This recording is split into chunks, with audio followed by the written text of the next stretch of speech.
Hey friends, it's Dr. Erica Jones of the Art of Transition podcast. You know how we do it with our guests. We like to hear them introduce themselves. So go ahead and let the people know who you are and what you do. Hello everyone, my name is Epiphany Jackson. I am the owner of Sweet Epiphany's Chocolate Boutique and E&J Branding, which is a digital marketing agency that I have. That's pretty much what I do. I do 2 businesses, so that's me.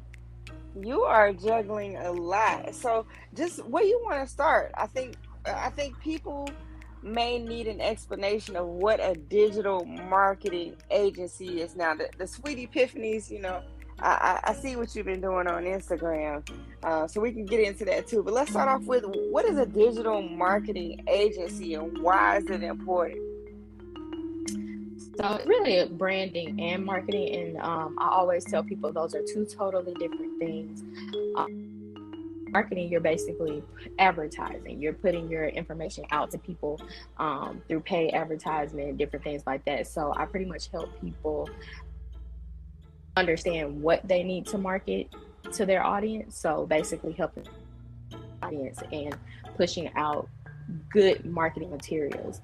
So that's pretty much what the agency does, alongside website development, social media management, brand strategies. So we like to be one-stop shop for entrepreneurs to come start their business, or if they're in the middle of it, no matter where you are, we help you get it out there to your target audience. Wow. Now, how long have you been doing this marketing and branding and helping businesses grow? So I've been doing E&J branding for about years now, but I can't talk about E&J branding without talking about Sweet Epiphany, because that's pretty much how I started. So when I got out of high school, I was like, what am I going to do? I have no clue. People always asking me, what do you want to be? Who do you want to be? I had no idea. So my mom was like, well, you're very fond of food, so let's just create a business like that. So E&J branding, not E&J branding, but Sweet Epiphany started. I was doing that for a couple. Yes. So this was something your mom actually helped you build as well. Yes, she did. At first we called it Sweet Treats, but that's kind of cliche when it comes to doing desserts. So I always wanted to keep the sweet, but I figured my name is so unique that it was just like little pieces of myself that I was giving to people. So it became Sweet Epiphanies. Nice. And so, yes, from there, I was doing my own marketing, my own branding, and, just being an entrepreneur, not even knowing what I was doing. And people started asking me, hey, well, you do this for your business. Can you help me do mine? And that's how E&J branding became, so popular. That's phenomenal. I want to go back to what you just said. I don't want to gloss over that. I want to give you your praise and congratulate you and recognize, your entrepreneurial spirit when you were like did you say you started this business after high school, like right out of high school? Yes, I did. I just celebrated my 10-year anniversary in September. What? Yes. That is phenomenal. Yes, thank you. Congratulations on 10 years of Sweet Epiphanies. Thank you. What is one of the things that you can, just one of the key things that you can tell other entrepreneurs? Because from what I understand, some business owners take losses up to, 3 years into doing business. So what do you feel like is a key to success, a key to longevity? 10 years in business, that's a big number. Yes. I'll definitely say that you just have to be patient, and then you have to understand that there are losses. Like when people get into entrepreneurship, they immediately think, okay, I'm going to do this, and then this is going to happen. I'm going to go from A to Z. It's not A to Z. It's literally A, B, F, D. You know what I'm saying? It's a roller coaster. You have to understand that, like, I was very young when I started. So like I said, I didn't know what I was doing. Like, even when it came to like finances and stuff like that, I had no clue. But it wasn't until I started to educate myself and understand that I'm the front office and the back office that I was able to, actually reap the benefits of having a business. So you really just have to know, like, I'm gonna take a loss. It's not gonna be pretty. Entrepreneurship is hard. Because even like with the motivation part, you have to motivate yourself to get up and do the work. Like, I'm a full-time entrepreneur. I don't have another job. So it's just that push that got me to be like, okay, I could do this, but I also have to understand that it's a process.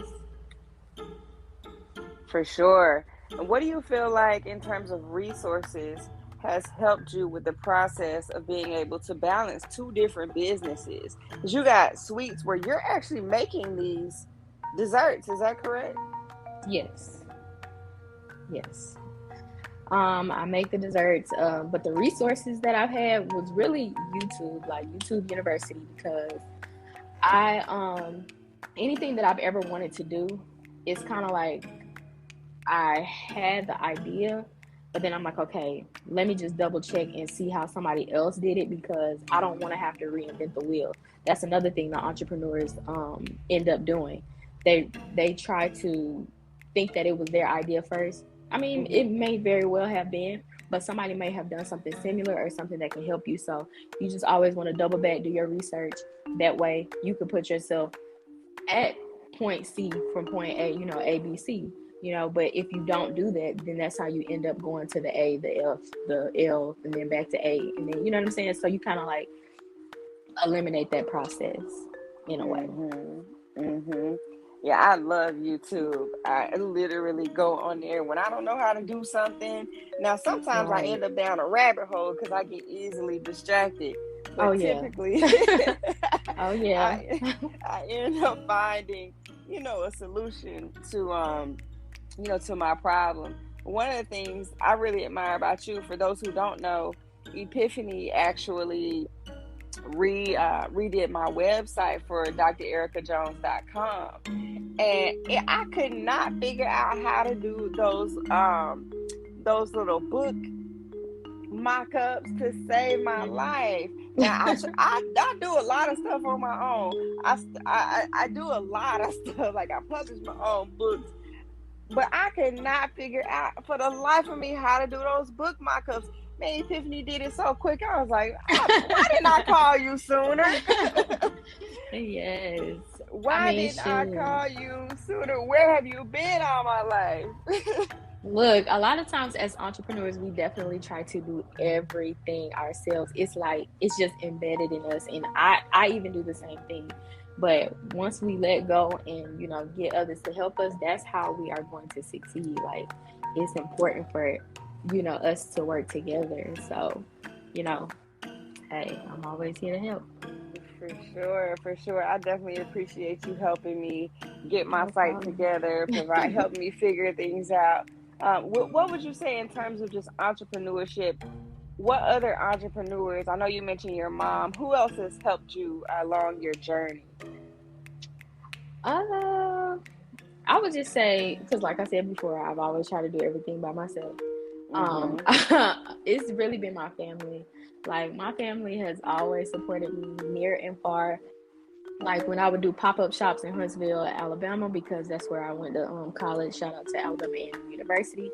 HBCUs. Yes. Let's give it up for the HBCUs. So, yes, they would come down, support my pop-up shops, even buy stuff, So, it's stuff that they know that they could get for free. You know what I'm saying? So, I just, I give a big shout out to my family and my son, because he's a big supporter too. So, I definitely give a shout out to my family. Yes, family over everything. I just I can't imagine, what life would be like without my folks. I come from Dothan, Alabama, and they are really supportive, whether or not it's in prayer, whether or not it's, actually showing up to events and things like that.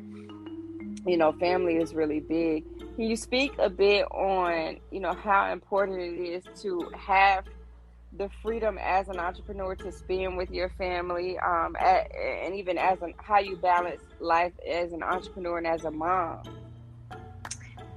Well, even through entrepreneurship, I'm extremely busy. So I still take my work with me no matter where I am. So that's just the beauty of being an entrepreneur. Like, I can work from wherever. So like just this past Thanksgiving, I was able to, multitask, spend time with my family, work that morning, like, still get things done. And then also, like, when I go on family trips, I know, you want to give yourself that break because you definitely need that time away from your work. But I do include my work when I travel, when I go anywhere, when I do anything. I mean, just because I feel like I'm not where I want to be yet. But once I become in that space, then I'll be able to be like, okay, hey, I'm strictly on vacation, so that's just the beauty of entrepreneurship. I can control, when I take my breaks. And like Wednesdays, I'm normally off. But I can say, hey, on Wednesdays I'm coming in. But that's just the beauty of entrepreneurship. So I can spend time with my family, my friends, whatever. But I feel like I have a healthy balance right now. That's a beautiful thing. I feel like we are moving away from the grind culture, and I'm happy about it. It seems as though people are taking care of themselves. There are more conversations that are surrounding, wellness and just really prioritizing self-care, prioritizing family and the things that make you happy. Right. Yes, because just like I don't ever want to, flex on a 9 to 5, but it's just like my mindset when it comes to that is just I spend all day at this workplace where I can't go outside. I mean, I have an hour, maybe 30 minutes to go outside. And then I come back inside. I'm working. Then I leave and I go home. And I'm at home to enjoy myself for like 4 to 6 hours. And then I have to go to bed. And then I have to get back up early in the morning to do what I have to do. So it's like I'm not spending any time doing what I want to do. So that's also the mindset that entrepreneurs should have. If you can give 9 to 5 to somebody else, you can give it to yourself to create your own business so that you can enjoy the fruits of your own labor. So that's my thoughts on it. Yeah, I don't flex on a 9 to 5 either. I think, we are moving into a workforce where eventually we're just going to have a freelance economy at the end of the day. So being able to manage your time and being able to multitask is going to be essential in order for survival. In terms of like how I feel about the workforce, recently, speaking to what you said, I saw that a CEO literally just let go of hundreds of employees via Zoom. I think that was what Better, a company called Better or something like that. And that I was just, oh my gosh, I just empathize so much with those people, and just oh my gosh, I hope they had some type of plan B, which hustle. people rarely do. They rarely do. That's why it's always important. No matter, even if you're in the pandemic showed us this. Even if you have your own business, you need to have a plan B or something, to a safety net, some emergency funds, whatever the case may be. You have to have that set up. Yeah, for sure. It's like the safety net for the safety net at this point. Exactly. Because who knows what that looks like. Like, we're living in just uncharted times right now. The things that are happening, it's like you wouldn't have even imagined to, get a video call when they're saying you don't have a job anymore. Right. Yeah, I couldn't imagine that. Man, so I want to circle back to the digital marketing and branding services that you offer. How are people able to find you? And then what's like your typical turnaround for certain types of things? And I also want to touch on where we met and the importance of networking when you are in any type of event. Yeah, so we met at the Black Wall Street event, and which was very, very nice. Jasmine did a wonderful job with that. And we're talking about Jasmine Young. This is Yes, the Jasmine creator Young. of My CPA is Black. I've Black. also had her Yeah. on, had her as a guest on the podcast as well. Shout out to Yes. Jasmine. Yeah, shout out to Jasmine. She put on a wonderful event.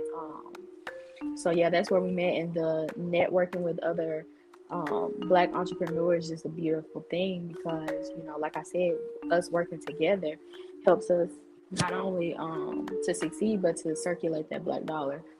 But I can personally be found at That's www.enjbranding.com. E-N as in Nancy. Yes, Epiphany Jackson. It's basically my name. So, or you can find me at epiphanyjackson.com. So whichever one. I own both domains. So, that's where I could be found. And my turnaround time is about, it really just depends on the service that you need because I offer so many. And one of my favorite things to tell people is like, I also do consultation calls before I accept any work just to make sure that my branding style aligns with your vision. I A lot love of times, that. yes, because a lot of times people will, just take your money and then you're not satisfied with their work. And I don't ever want that to be the case with me. Of course, that's how I began because I was taking on all types of projects just to see, where I fit in that area. So then once I started to see what I wanted to do and the style of work that I was going to be creating, it turned into, okay, now you have to have a consultation to speak with me so we can kind of see where you're going with your business and how I can help you. So definitely do those consultation calls first. But turnaround time typically for like websites could be between three weeks to 6 weeks because you also have to do the revisions and stuff like that. Logos are about 2 to 3 weeks. We do also do rush fees and stuff like that because sometimes we just need something really really quick. But I hate to quicken the creative process because it takes time for you to see if you like it. It takes time for me to create it. So yeah, I that's like just the how process. you like personally walk me through each stage. Like, okay, well, this is what it looks like now. How do you feel about this? Is there anything you want to add? Like, you made sure I was satisfied with the product, and that was Right. really meaningful to me. Oh, I'm glad you love that because that is important to me for somebody to, love the work that I create. And I feel like I'm really good at what I do simply because I have a business in which I had to do it for myself. So I just know the process and how an entrepreneur can feel when somebody else is working on their baby because your business is your baby and you want it to be, it needs to be connected to you. You need to feel like this is expressing to my audience what my brand is about. So that's basically NJ branding. We're gonna take care of you because we know how it is. Yeah, you definitely took care of me. I look forward to seeing what you create in the future. What are your goals for 2022 and beyond? You already got two businesses that you're running. Like, how are you? Are you at a point where you're looking at expanding, or are you just kind of holding it in the road? As we get through this pandemic, what are your thoughts on the future? So I would never let the pandemic hold me back. I always gotta be two steps ahead of the game. So honestly, with Sweet Epiphanies, my Instagram is kind of taken off as far as those recipes and stuff like that. So my idea is to come up with some seasonings and cookbooks and stuff like that people can grab and use at home and stuff like that. As far as ENJ branding, just being able to create a team is my next mission for that so that we can start to expand. I already have an office. I would love to get a bigger office to house other entrepreneurs who want to help with brand building, social media, because social media is now becoming a job for people. So if you're an influencer, if photographer, different types of stuff like that, because ENJ branding is a one-stop shop. So say for instance, if I have a client that comes in and they want to start their business, they need product photos, I need a photographer. They want an influencer, I need somebody that's knowledgeable on how to do what they do and how to get people to be involved with people's brands and stuff like that. And just other creatives and stuff like that, as far as creating websites, helping with social media concepts and different things like that. So E&J Branding is definitely going to expand, and I'm looking for people who are ready and willing to learn and just be entrepreneurs. So that's exciting. That's exciting. What do you feel like in terms of social media, in terms of Sweet Epiphanies, what is taking off the most? Are you doing parties with Sweet Epiphanies, or what type of sweets are you creating? And who's your ideal client for Sweet Epiphanies? So Sweet Epiphanies has definitely switched up the tempo a little bit, because initially I started out doing, just the desserts, where I was doing like baby shower tables, wedding tables, just those simple dessert tables. But now people have really just been seeing me cook. And so I've been doing private dinners, catering events and stuff like that. So I'm also looking for people on that end as well. So if you want to become a chef or anything like that, or you have a chef business or a cooking business, catering business that you want to know how to, do the ins and outs for, I can help with that. But Sweet Epiphanies has just been catering events, private dinners, things like that. So it's been taking off in that aspect. Well, congratulations once again on everything that you're doing. Wishing you much success. Tell the people if they need some catering services, where you're located and how they find you, and where you're willing to travel to. So I'm currently in Columbus, Georgia. I travel any and everywhere. Y'all want to fly me out, you know what I'm saying? You can always fly me out. But I'm normally in Birmingham, Alabama, Huntsville, Alabama, Montgomery, Atlanta, just anywhere that's near Columbus, because I have family out that way too, in Huntsville and Birmingham. So I'm always different places that's, in that region. But you can find me at Sweet Epiphanies on Instagram, Epiphany how we spell that on Instagram. So it's SweetEpiphanies. That's Sweet Epiphanies. And pretty much in every bio that I have, even with E&J Branding, it always takes you to, whatever else I have going on. It's a link tree. So you'll be able to find me or whatever you need. And anybody that's want to learn anything from me, have any questions, comments, concerns, you can reach out to me. I'm an open book. Well, thank you so much for your time, and thank you for sharing with the listeners out there. Appreciate you. Thank you. With so much gratitude. This has been Dr. Erica Jones with the Art of Transition podcast and Miss Epiphany Jackson. Y'all tap in with us. Like the episode, subscribe. You'll see the links in the show notes.